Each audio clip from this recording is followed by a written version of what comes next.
Hello and welcome to this third video in Module 5 of Professional Communication. And this topic today in this mini lecture is group discussions. So group discussions are something that could be part of your everyday employment in a business place, or it could be part of the interview process to get a role. So at the end of this session, you'll be able to understand the purpose of a group discussion, what it's for, begin to understand the concept of group dynamics, which is quite a complicated thing, and then consider how a group develops and reaches a consensus. So first of all, let's have a look, take a step back and think about group discussions from a more general point of view. So we have this saying, no man is an island, and that's especially the case nowadays, perhaps more than ever. It's expected, a huge expectation of employees is to work as a team and to interact with other people. And a common way of that happening, like we talked about as meetings, is through group discussions. So these group discussions might be used as part of the interview process as well, with other candidates for the role. So why group discussions? Because they're an ideal forum for collaboration and for problem solving. So it's quite likely you'd be given some sort of task or problem, and you have to work with the other people around you to solve that problem or come up with some kind of solution for that task. And to prove that you have, like I said before, it's one thing to say you're a team player and you can collaborate, it's a separate thing to do it and to show evidence of that.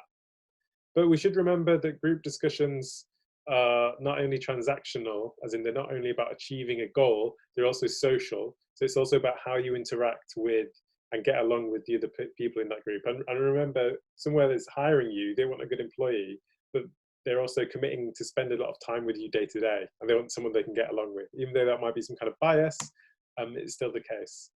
So you want to use this for a couple of reasons, and clearly you need to take part in the task and achieve whatever task you've been set.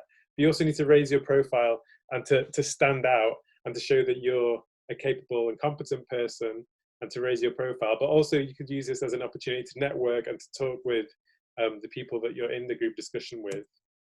And what you really need to do is to balance demonstrating your own knowledge and demonstrating the strength of yourself, which is the thing that you're doing in your cover letter and your resume, most of all, is kind of bragging or boasting, putting your best foot forward and saying why you're the best employee, the best candidate.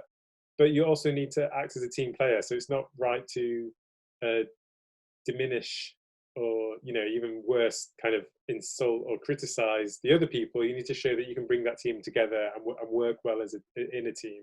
So you have to find the right balance between those things, because it wouldn't be a good impression to talk over and interrupt other people, because that's not showing you're a team player. So you need to work out how does a group function well.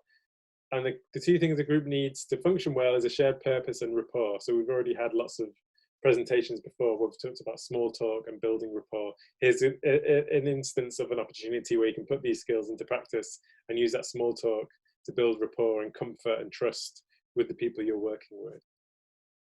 So that's the point of a group discussion. And like I said, that might form part of an interview process. We've had the cover letter, the CV. Later we'll talk about interviews, but this is a particular, almost like a type of interview they might assign you along with the other things.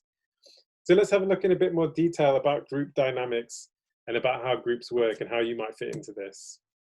So for a group to function well, and this is similar to when we talked about meetings, each person should perform a role. And these roles are dependent on culture and seniority and purpose. So all this stuff we've been talking about cross-culture, this is where these things will come into play. And it might be more straightforward if you're working in a group of people who are all from the same background as cultures and you, but that might not be the case. So be aware of what differences there might be and check and clarify with people. And it's probably going to take the form of a formal meeting. So a formal meeting might have an explicit role like the chair, who oversees the smooth running of the discussion. And maybe if it's an interview, the interviewers might set their own chair to kind of organize and orchestrate the discussion. Then they have other kinds of roles which are kind of implicit, and they might not be actively announced and declared to the whole group, but people almost subconsciously take on those different roles. Broadly speaking, there's 3 types of role we could look at, and we're going to look at these each in turn in a bit more detail. So some roles are about team maintenance, some are task-oriented, and some are dysfunctional. So this kind of chimes with what we talked about for in cultural expectations and having the interactional, transactional goals of a meeting or an interaction, and then the kind of social side to it. And then dysfunctional, that's when things aren't going well. So we'll take a look at that. So think about, which of these roles are you best suited to, and in which of these areas can you demonstrate your value and your ability. So team maintenance, this is more of a social side, and doing things like encouraging other people to speak or encouraging people to share their ideas, harmonizing views. If we have two contrasting views, maybe finding the middle ground, the common ground between those two views, and the same thing, compromising, coming up with a solution, maybe synthesizing. So even if you're not the person who's coming up with a lot of the original ideas and content, you might be the ones kind of making the smooth running of the discussion, and that's also a really important skill. So that's team maintenance. Next is task oriented. So this is related, the same idea as transactional. This is actually achieving the objectives that have been set out in the task that you've been set to achieve. So who sets what the procedure is, how things work, initiating, coming up with the ideas, coordinating, sharing information. So this is kind of the what you're there for to achieve. And this is a really good opportunity to show your expertise and your idea of the detail, and actually coming up with concrete ideas that can resolve that problem or complete the task that you've been set. And then dysfunctional is kind of separate, because in a group discussion like this, in an ideal world, everyone's on the same side, trying to reach the same purpose with a positive rapport. But if you're competing with people who are in an interview setting, it could become dysfunctional, and people might try and control and not let other people speak, and control the outcome and not bend or compromise. People may withdraw and become quiet and withdraw their contribution, which is just bad for their own result. People might just want attention for themselves, whether it's positive or negative attention, or they might divert and take you off track and distract you. And these dysfunctional things might happen because there hasn't been that established rapport. So you want to avoid these things, because even if you think you're competing with people and doing these things might harm them, it's not going to give you any benefit. So even if you're maintaining the team or oriented towards a task, either way, you will be doing things which are helping the group dynamics work. And it's not going to aid you to take on these dysfunctional things. And next, we're going to look at how the group develops. So over time, like we've seen when we talked about small talk and cross-cultural things, you have your kind of arrival and being put at ease and small talk.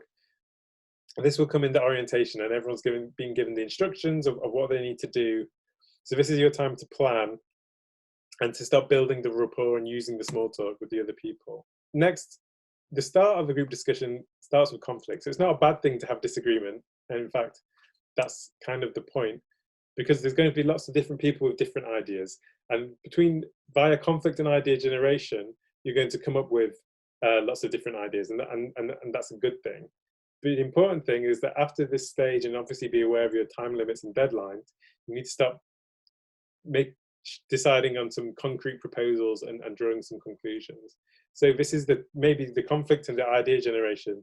This is where you're going to have the best opportunity to demonstrate your knowledge of the sector, of the area you're talking about.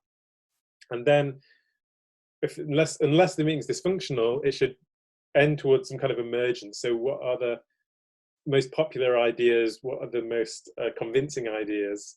And maybe someone who's taking more of a social role would say, okay, we've heard lots of ideas, now it's time to make a decision, and something should start to emerge, some kind of compromise, or maybe 2 or 3 options emerging. And by the end of the meeting, you should have reinforcement where you're coming on to a collective decision and deciding to go for a particular role. So that is kind of the middle stretches for the goal. And then you can see more in a social way how the roles are being established at the beginning, whether you're chairing or you're thinking about the task, or you're listening, or you're helping the social side of things. And then ideas are explored and evaluated. So in the middle, that's where you're going to have the most kind of chaos, really. And then it needs to reach a consensus and become more controlled towards the end of the meeting. And whether or not you agree with the consensus that's just drawn, you don't want the kind of chaos in the middle section to continue, because it's better to reach some kind of consensus and to try that idea out than to be constantly in this conflict and idea generation stage. So that brings us to the end of this short lecture on group dynamics and group discussions. So we've talked about the purpose of a group discussion, and obviously it has its purpose within a business, but it might be part of your interview process as well. And we've looked at group dynamics and the different roles and how they can be transactional or social or dysfunctional. And then we thought about how that process happens over time. And the important thing is be aware of those different roles and to make the greatest impact you can, depending on which role is best suited to you. So thank you for watching that video, and I'll see you in the next ones in this module.